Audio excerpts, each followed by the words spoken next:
इस बार के चुनाव में बीजेपी सबसे बड़ी पार्टी के तौर पे उभरेगी। आम आदमी पार्टी का जो आप कहें कि जो सूरज है वो धीरे धीरे अब ढल रहा है। आम आदमी पार्टी भी अब पहले जैसी पार्टी नहीं रही। उनके ऊपर भी बहुत तरह के इल्जामात लगे हैं, बहुत करप्शन में हैं, स्कैंडल्स हैं, स्कैम्स हैं, शराब स्कैम, ट्रांसपोर्ट स्कैम, मतलब यू नेम द स्कैम है।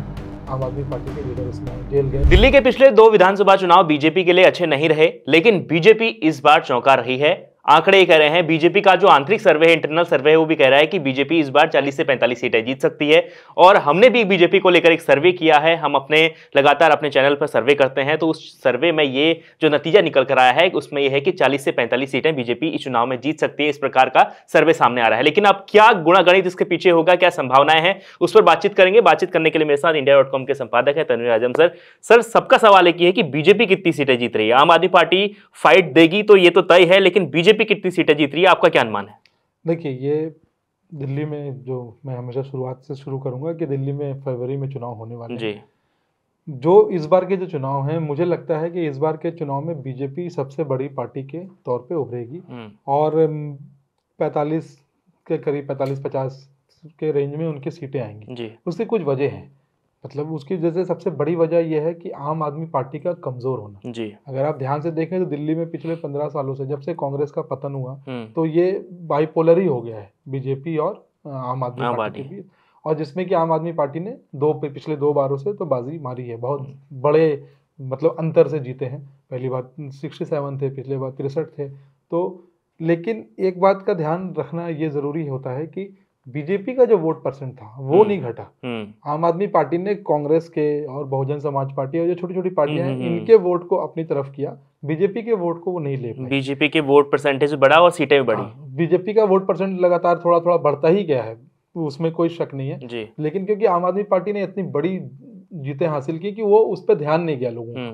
लेकिन क्योंकि पार्टी के तौर पर उनको पता है कि हमारी अभी भी बेस है, और जो पॉलिटिकल एनालिस्ट जो हम लोग बातें करते हैं, जो डिस्कशन करते हैं, उस पर हम लोग भी ये जान रहे हैं कि बीजेपी का अभी भी वोट बैंक पूरा इंटैक्ट है।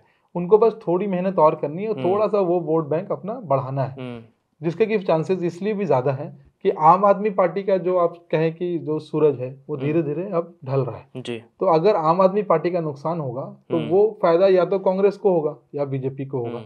अगर दोनों पार्टियां, कांग्रेस और आम आदमी पार्टी साथ में लड़ती तो शायद बीजेपी को उतना फायदा नहीं होता। लेकिन अब इस बार कांग्रेस ने अपनी अलग ताल ठोक दी कि भाई हम अलग से लड़ेंगे। तो कांग्रेस और आम आदमी पार्टी दोनों के वोटर सेम है। कांग्रेस का वोट बैंक जो था वो आम आदमी पार्टी की तरफ गया, जिसमें कि मुसलमान थे और गरीब लोग जो मतलब लोअर स्टेट ऑफ इकोनॉमी से आते हैं वो ज़्यादा थे। बीजेपी का जो वोट बैंक है वो तो अपना है। अब क्योंकि आम आदमी पार्टी भी अब पहले जैसी पार्टी नहीं रही, उनके ऊपर भी बहुत तरह के इल्जामात लगे हैं, बहुत करप्शन में हैं, स्कैंडल्स हैं, स्कैम्स हैं, शराब स्कैम, ट्रांसपोर्ट स्कैम, मतलब यू नेम द स्कैम है। आम आदमी पार्टी के लीडर उसमें हैं, जेल गए, तो उनसे भी पार्टी को नुकसान होगा। देखिए, बीजेपी इसलिए भी मजबूत है क्योंकि पिछले दोनों लोकसभा में 7 के 7 सीटें वो जीते हैं। ठीक है, ये एक पैटर्न है कि भाई लोग ये बोलते हैं कि विधानसभा के वोटर्स और लोकसभा के वोटिंग के पैटर्न अलग होते हैं। मैं मानता हूं इस बात को, लेकिन इसमें एक ध्यान देने योग्य ये भी बात है, वोटर वही होते हैं। जैसे मैं दिल्ली का वोटर हूं तो मैं दोनों में मैं ही वोट कर रहा हूँ। It's just a matter of time कि कब दोनों वोटर एक ही पार्टी के पीछे जाके खड़ा हो जाए। और ऐसा बहुत सारे स्टेट में हमने देखा है। फॉर एग्जाम्पल गुजरात में ऐसा हमने देखा है कि भाई बीजेपी के धीरे धीरे सारे वोटर बीजेपी के पीछे आके खड़े हो गए। तो पहला कारण तो यह है कि आम आदमी पार्टी का कमजोर होना। दूसरी बड़ी वजह है बीजेपी इस बार, अब जैसे कल ही उन्होंने सारा अनाउंसमेंट किया है अपने इलेक्शन कमेटी ये वो, तो बीजेपी इस बार जो उनकी रणनीति, हालांकि बीजेपी हर इलेक्शन रणनीति से ही लड़ती है, इस बार वो थोड़ी और ज्यादा आक्रामक तौर पे आ रहे हैं। और जैसा कि जो खबरों से हमें पता चला है, सूत्रों से पता चलता रहता है कि इस बार वो फेस तो नहीं किसी को प्रोजेक्ट करेंगे डायरेक्टली, लेकिन इनडायरेक्ट एक फेस प्रोजेक्ट किया जाएगा, जो कि मोस्ट प्रोबेबली प्रवेश वर्मा होंगे, जो साहिब सिंह वर्मा के। सर, लगातार ये बातचीत हो रही है कि आम आदमी पार्टी की जो रणनीति है वो बदल नहीं रही है।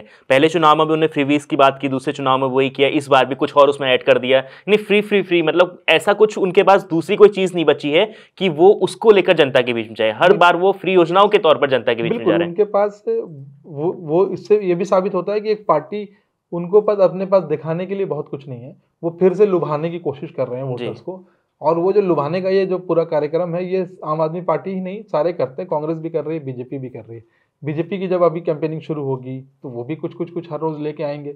अब उसमें जनता किसको, ये भी हो सकता है कि भाई जनता, हिंदुस्तान की जनता के जो वोटर हैं वो बड़े चंचल मिजाज के होते हैं, वो बोलेंगे चलो इस बार हम बीजेपी के फ्री को जो ऑप्शन आ रहे हैं हमारे पास, फ्रीबीज आ रही है, उनको आजमा लेते हैं। बीजेपी का मजबूत होना, आम आदमी का कमजोर होना, ये आम आदमी के लिए खतरे की घंटी है।